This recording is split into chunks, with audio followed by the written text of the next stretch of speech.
Well, hello everyone. Thank you for dropping by. I wanted to make a very quick video for you here talking about 9 of my favorite features that you can get on a Samsung device, particularly with the One UI 8. Some of these features are going to be built into the phone. Some of them are going to come through different applications, but a few things are for sure. It's simple, it's easy, and they're features you don't want to miss out on. The first 3 tips I have for you are going to be in the Modes and Routine app. So you can go in here in Modes and Routines. Most of these are for when I'm at work. So work charging, when I'm at work, on the wireless charger, connected to my Wi-Fi, my phone goes into battery protection mode. So it's charging. Once it hits 90%, it stops. Why that's nice is because you get that 10% of a buffer. That battery capacity is not full to the max, and therefore you're going to protect your battery a little bit more in the long run. So those of you who keep your phone 2, 3, 4 years, I highly recommend you cap your charging at 90% or 80%, just depends how much you need. For me, 90 is a good number.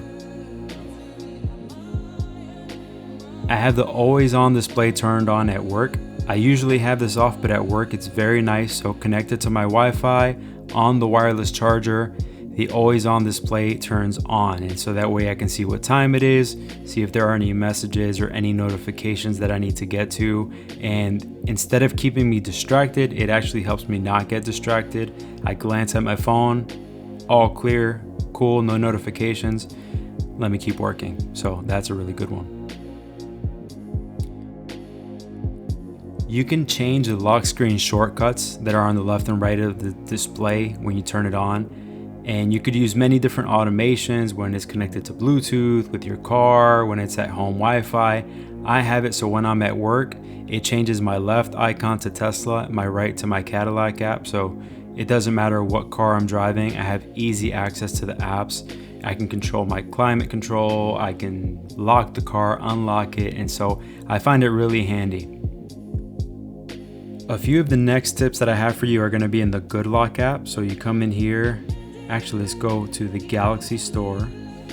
So you go in the Galaxy Store if you don't have Good Lock yet, and you can search. So you go in here, search for Good Lock. Good Lock is one of the most important apps you can have on a Samsung phone. So you come in here, you download it, and basically this unlocks a whole new world of customizations for your phone. There are a couple of my favorites. A lot of them are really obvious, and you could take your time, go through them, poke at them, look at different videos on YouTube, but there are a few I don't have installed up here. They're just not for me or not right now, but Theme Park essentially lets you customize your theme as it sounds. Lockstar gives you more customization for your lock screen. Home Up is really nice. We'll get to that one later. That one allows you to customize your home screen even further, and we'll get to that like I said. Quick Start is for your quick panel UI. You have some for edge lighting, for screenshots, one-hand operation. Here's Routines, that Routines app we were just in. This unlocks even more features if you want to get more advanced. And anyways, you could look through it. There are really a lot of modules. These are kind of modular little pieces of software that are going to unlock more features in your phone. Here in Good Lock, my tip number 1 is going to be in Registar. So these kind of all have funky little names. A lot of them end with star. One of the most important things that I have is the button on the side, essentially the power button you turn your phone on. I think it's mapped to Bixby when you first get your phone. Bixby is not that useful and I don't love it. What I do love is my Sonos app. And so when I'm at home, I have a Sonos system almost everywhere in my house. And if I want to change the volume or something real quick, I just hold my power button there and it launches my Sonos app. And so that's really, really handy.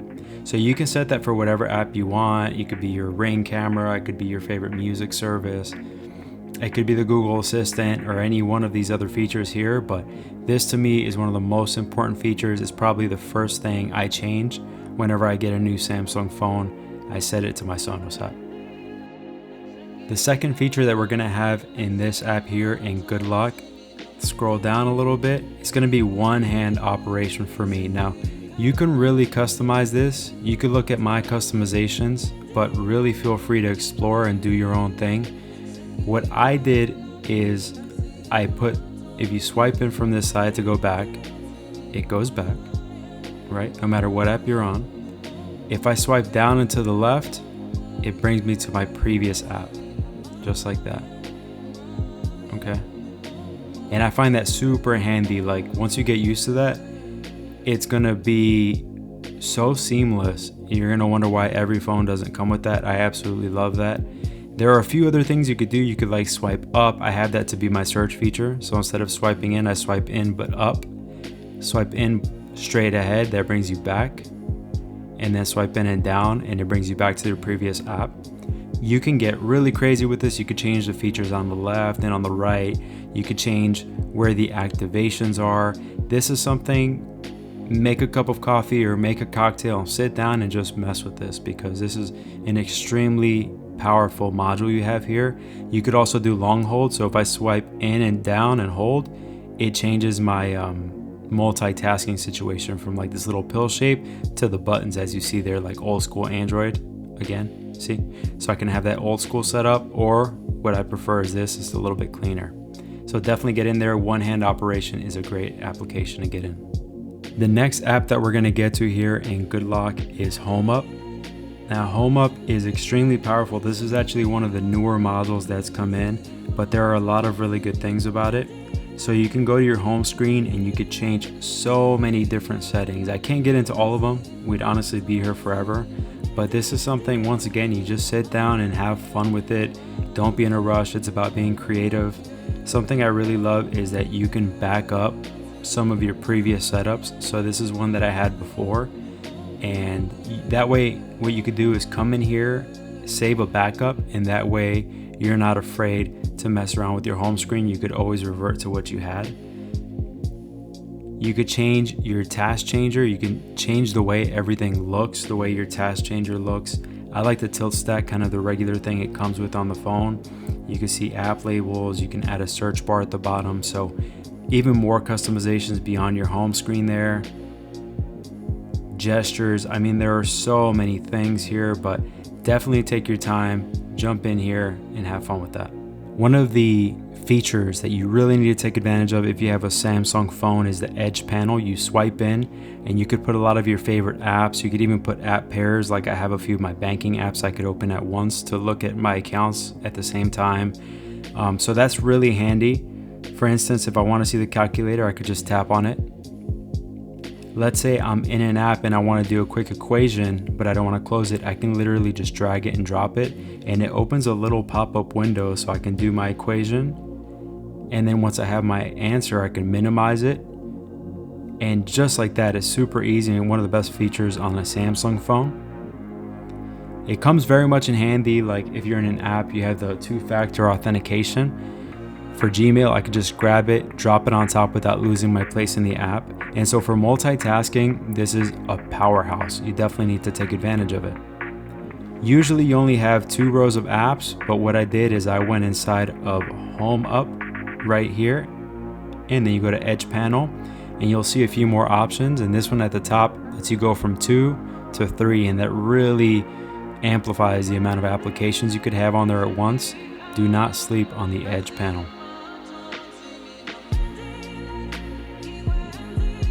Another feature that is obvious to some, a lot of people know about, but some people might not even know it's there, is right up here. If you swipe down, you're gonna get all these little shortcuts here of things that you can do.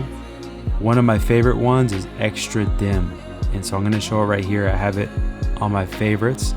So if I'm in bed at night or in the morning and my phone is really bright, you can actually hit this icon and it'll let you dim your phone way below what it usually is allowed to do. And so that to me is a must-have feature. So definitely if you have a Samsung phone and you feel like the lowest is not low enough, put this right here and it's going to save your eyes at night. It's absolutely a game changer. I love that feature. Something you need to do once you get your Samsung phone is come into settings and type in screen mode. You come in here and then you hit screen mode, and you could change it from natural to vivid, and that really makes the colors pop. You could even change the color temperature if you like it a little bit cooler, if you like it warmer. I like it on the warmer side. It might change with the seasons. Sometimes I like it a little bit cooler. Vividness, so you can scroll that up and down and make sure you're really getting those poppy colors, and really take your time and mess with it, and that'll really let you tune your display to your liking.